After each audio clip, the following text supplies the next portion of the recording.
Designing with WCAG or Web Content Accessibility Guidelines means creating a digital product that is usable by a wide range of users.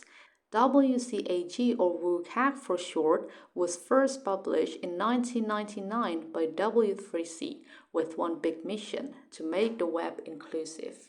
Let's start with the first principle of WCAG, perceivable. This principle means that users must be able to perceive information using their senses, such as by seeing or hearing. A few examples include adding transcripts to audio content such as podcasts, adding captions to video content on YouTube, adding alt text to media content on websites, and ensuring there is enough contrast between text and its background. The second principle is operable.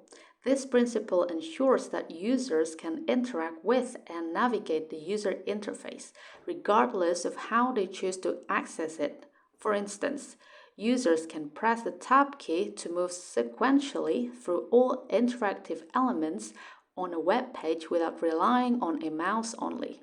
And the hamburger menu icon, a topic we previously discussed, also makes it easy for users to navigate a site on various devices. The third principle is understandable. This principle requires that both the content and the user interface are clear and predictable. For instance, think about online forums.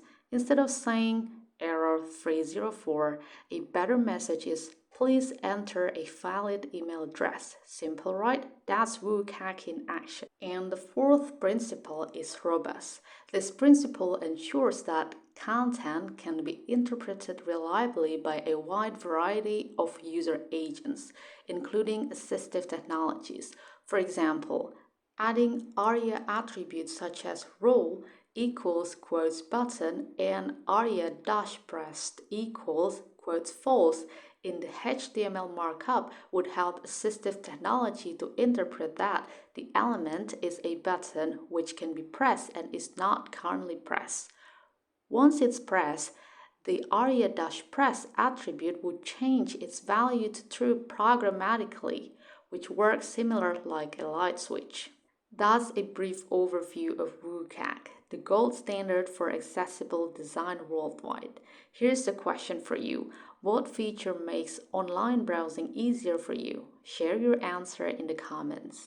Thank you for watching. Don't forget to subscribe and hit the notification bell to stay updated.